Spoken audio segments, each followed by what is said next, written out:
प्रिय विद्यार्थियों, स्वागत आपका श्री श्याम स्कूल भादरा के यूट्यूब चैनल पर। देखिए, हम बात कर रहे थे विश्व जनसंख्या की और उसके अंतर्गत हम बात कर रहे थे वृद्धि से संबंधित।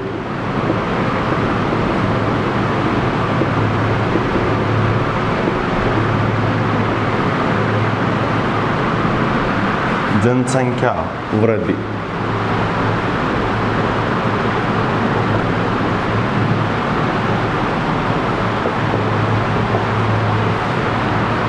जनसंख्या वृद्धि के अंतर्गत हमने देखा था कि जनसंख्या वृद्धि किसे कहते हैं, जनसंख्या परिवर्तन किसे कहते हैं, जनसंख्या वृद्धि दर निकालने का जो फॉर्मूला है वो क्या है।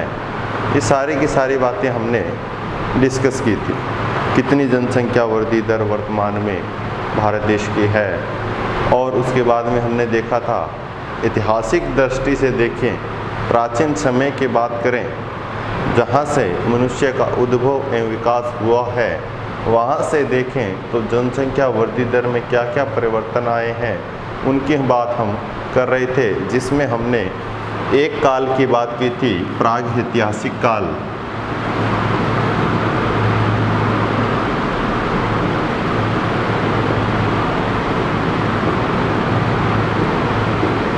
दूसरे की बात करने जा रहे हैं प्राचीन काल।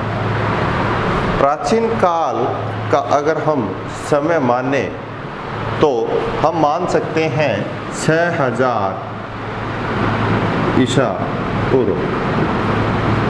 6000 ईसा पूर्व, 6000 वर्ष पहले ईसा पूर्व की बात करें तो उस समय क्या हुआ। देखिए, प्राग ऐतिहासिक काल की बात की हमने तो उसमें आखेट और खाद्य संग्रहण ये क्रिया हमें दिखाई दी, लेकिन धीरे धीरे समय परिवर्तित होता चला गया और साथ साथ में कौन से कार्य व्यवहारिक जीवन में आने लगे।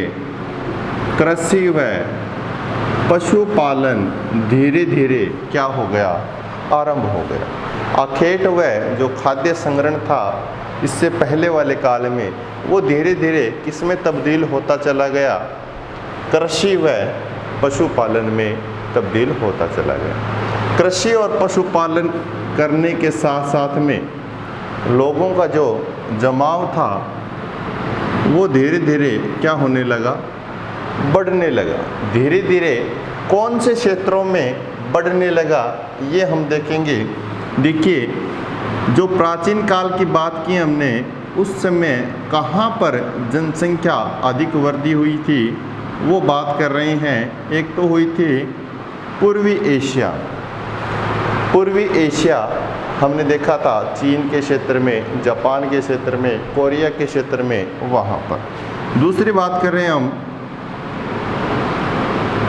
यूनान व जो रोमन साम्राज्य थे, वहाँ पर जनसंख्या वृद्धि दर देखने को मिली। तीसरी बात करते हैं मिस्र में। मिस्र में भी इस समय, क्योंकि अब एक और बता देता हूँ आपको,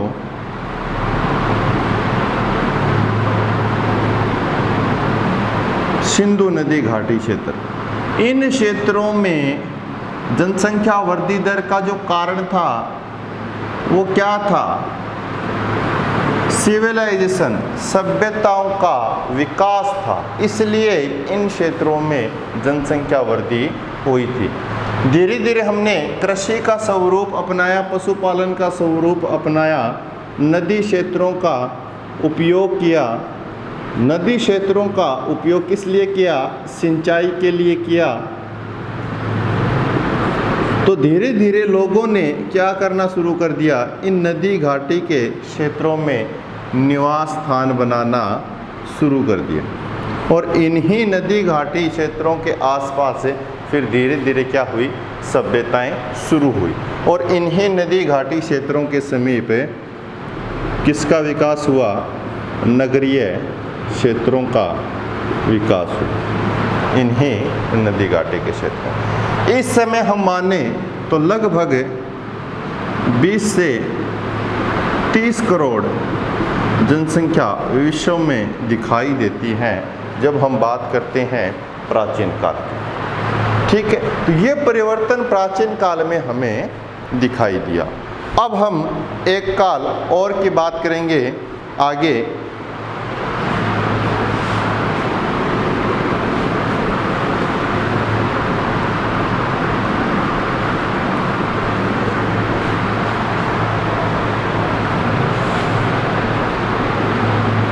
मिडवेल मध्यकाल की बात की जाती है। मध्यकाल की बात करेंगे तो मध्यकाल का जो समय है वो ऐतिहासिक दृष्टि से देखें तो कितना आता है, 700 ईस्वी से लेकर 1650 ईस्वी तक हम ऐतिहासिक दृष्टि से मध्यकाल का समय मान सकते हैं। इससे पहले 6000 ईसा पूर्व तक हम कौन सा काल मानते हैं, प्राचीन काल मानते हैं। और 6000 वर्ष ईसा पूर्व से पूर्व की बात करेंगे तो कौन सा काल मानते हैं हमें, प्राग ऐतिहासिक काल। इस समय क्या हुआ था, इस समय अगर देखें 1650 की बात करें तो विश्व की जो जनसंख्या थी वो क्या थी, 55 करोड़ जनसंख्या थी। 1650 ईस्वी की बात करें उस समय जनसंख्या कितनी थी, 55 करोड़। इस मध्यकाल में क्या दिखाई दिया, इस मध्यकाल में अत्यंत मंद गति से क्या हुई, जनसंख्या वृद्धि हुई, अत्यंत मंद गति से हुई। ये कई क्षेत्रों में दिखाई दी। कई क्षेत्रों में वृद्धि कैसी रही, अधिक रही। लेकिन अत्यधिक क्षेत्रों की बात करें, लगभग 2/3 क्षेत्रों की बात करें तो वहाँ पर जनसंख्या वृद्धि दर इस काल में कैसी रही थी, अत्यंत मंद गति से। क्यों रही थी मंद गति से, इसके पीछे भी कारण था। बाढ़, सूखा, महामारी, ये सारी की सारी समस्याएं उत्पन्न हो। अगर ये प्राकृतिक समस्याएं उत्पन्न होगी तो ऑब्वियसली क्या होगा, जनसंख्या वृद्धि दर में गिरावट आपको दिखाई देगी। वर्तमान दृष्टि से नहीं दिखाई देती है। क्यों नहीं दिखाई देती हैं, क्योंकि वर्तमान में हम इतने समृद्ध हैं कि कुछ न कुछ हालात हम ठीक कर लेते हैं। किसके द्वारा, तकनीकी ज्ञान के द्वारा, चिकित्सा सेवाओं के द्वारा, स्वास्थ्य सेवाओं के द्वारा। इनके द्वारा हम क्या हैं, वर्तमान में ऐसी प्राकृतिक आपदाओं पर कहीं न कहीं नियंत्रण बनाए हुए हैं, जिसके कारण वर्तमान में ये चीज़ें स्पष्ट नहीं होती हैं। फिर हम बात करते हैं आगे, आधुनिक काल की बात करते हैं। आधुनिक काल में किस प्रकार की जनसंख्या वृद्धि दिखाई देती हैं, क्या परिवर्तन होता है, ये चीज़ देखेंगे।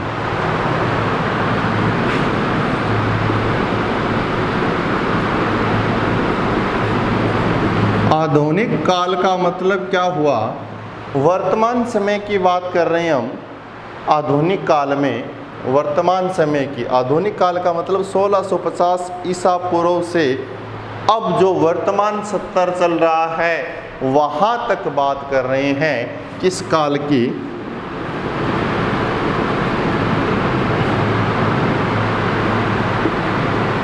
के बाद, 1650 ईस्वी के बाद। 1650 में कितनी थी, 55 करोड़ जनसंख्या थी। फिर हमने 100 वर्षों के बाद में ये देखा कि 1750 में इस ईस्वी में कितनी जनसंख्या ग्रोथ की, कितनी हो गई थी, फिर 72 करोड़ जनसंख्या हो गई थी। फिर हम देख रहे हैं 1850 ईस्वी की बात करेंगे तो लगभग 133 करोड़ जनसंख्या हमें दिखाई देती है। फिर हम बात कर रहे हैं 1950 ईस्वी के अंतर्गत जनसंख्या कितनी हो गई? आज़ादी के आसपास का समय है 251 करोड़ जनसंख्या 1950 में विश्व की जनसंख्या है ये। फिर हम बात करते हैं 2000, सिर्फ 50 वर्षों का अंतर है, लगभग 600 करोड़ जनसंख्या पाई गई। कब पाई गई? 2000 ईस्वी में 610 करोड़ जनसंख्या पाई गई। फिर हम बात करते हैं 2010 की बात करते हैं, 2010 की बात करते हैं 710 करोड़ के आसपास जनसंख्या। और 2013 का डाटा तो आपको पता है कितनी है, 714 करोड़। ये डाटा आपको दिखाई दे रहे हैं। ये देखिए 1650 के बाद में वर्तमान स्तर की बात करेंगे तो वहाँ तक आपको 2013 तक, अगर हम आगे बात करेंगे जैसे 2015 की बात करेंगे तो 2015 में 720 करोड़। फिर हम बात करेंगे 2020 तक की बात करेंगे तो 781 करोड़ के आसपास 2025 में ये जनसंख्या हो जाएगी। फिर आगे इसी प्रकार 2050 में देखेंगे तो 900 करोड़ के आसपास ये जनसंख्या हो जाएगी। आगे की जनसंख्या वृद्धि हम कैसे निकाल सकते हैं? कैसे हमें पता चला कि 2050 में 900 करोड़ हो जाएंगे? ये किस आधार पे निकाला जाता है? ये इसी जनसंख्या वृद्धि दर के आधार पर निकाला जाता है। वार्षिक वृद्धि दर ज्ञात कर ली जाती हैं और उसको प्रत्येक वर्ष काउंट करते हुए चले जाते हैं। तो हम एक अनुमान निकाल सकते हैं कि 2050 में कितनी जनसंख्या पाई जाएगी। इस प्रकार से हमने जनसंख्या वृद्धि जो ऐतिहासिक दृष्टि से थी किस प्रकार हुई थी, 4 कालों में, प्रागैतिहासिक काल, प्राचीन, मध्य और आधुनिक काल, ये चारों काल हमने देखे। अब हम एक नेक्स्ट टॉपिक इसी से लेंगे।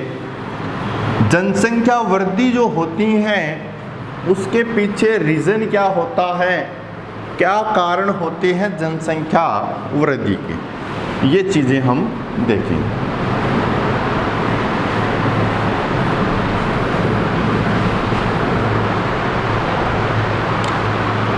कारण, सबसे पहला कारण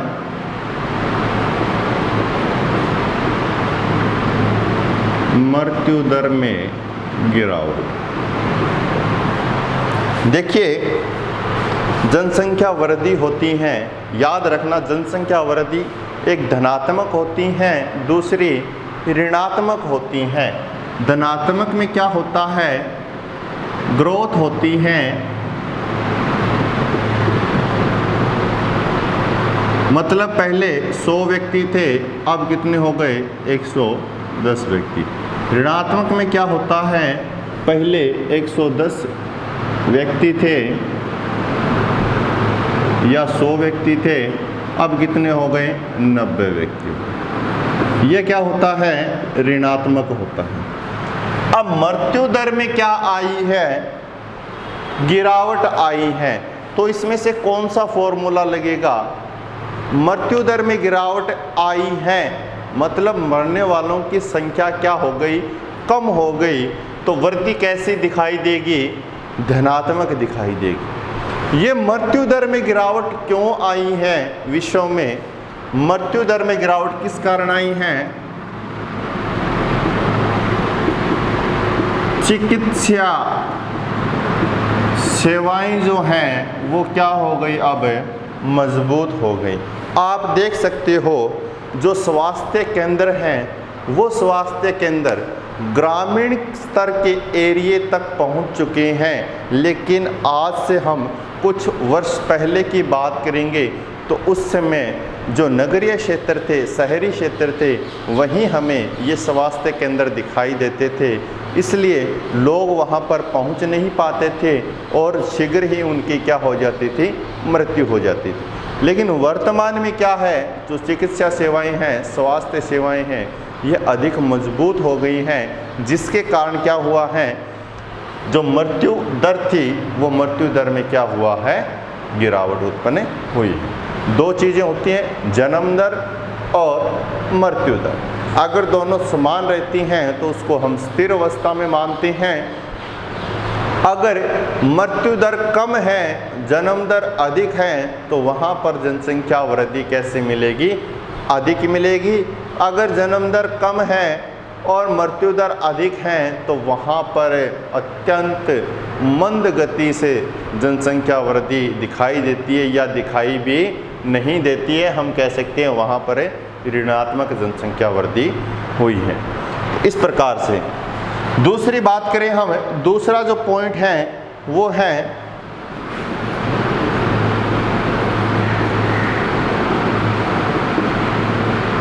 खाद्य आपूर्ति से। जो खाद्य पदार्थ हैं, उन खाद्य पदार्थों की क्या हुई है, आपूर्ति होनी शुरू हो गई है। जैसे हमने एक क्रियाकलाप देखा, आखेट, खाद्य संग्रहण, उसके बाद में कृषि, पशुपालन, फिर धीरे धीरे क्या हुआ, औद्योगिक क्षेत्र बढ़ने लगे, फिर धीरे धीरे क्या हुआ, खनन क्षेत्र बढ़ने लगे।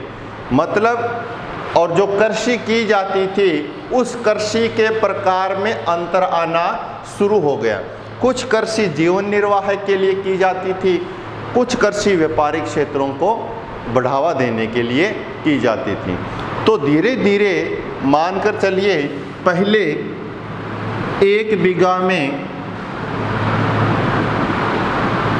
2 क्विंटल अनाज होता था, वो वर्तमान में बात करेंगे तो वर्तमान में उसी 1 बीघा में 10 क्विंटल अनाज उत्पन्न होता है। किसके माध्यम से होता है, वो ही तकनीकी ज्ञान, वैज्ञानिक प्रगति के द्वारा ये ग्रोथ हुई है।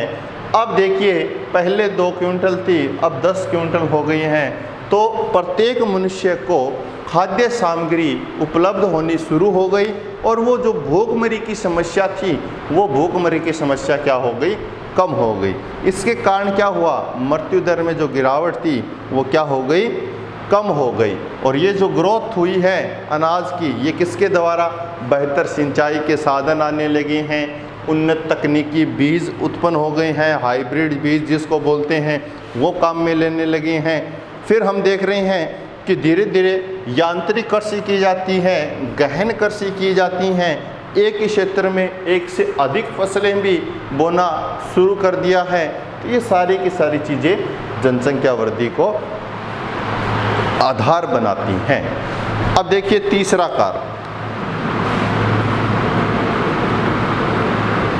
औद्योगिक विकास।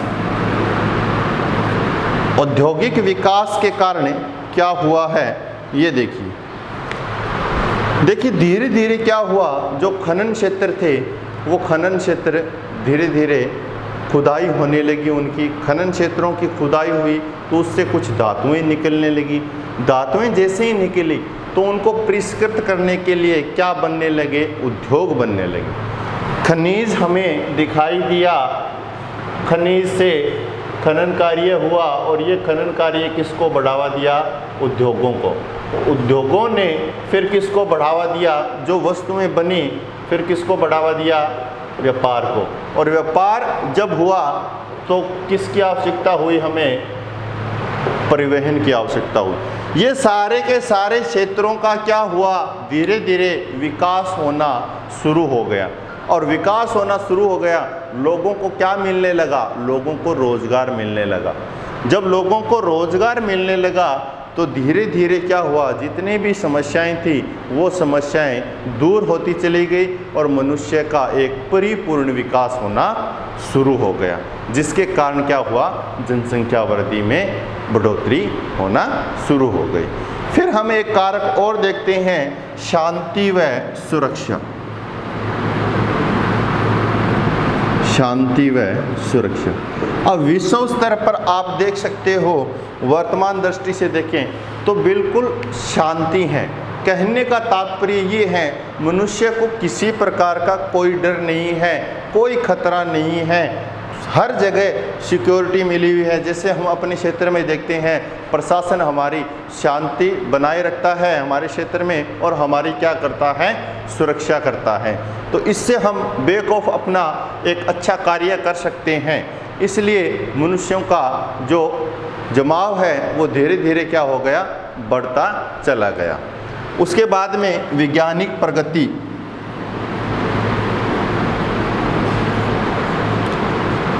इस वैज्ञानिक प्रगति ने इन सभी कारकों को क्या किया है, प्रभावित किया है।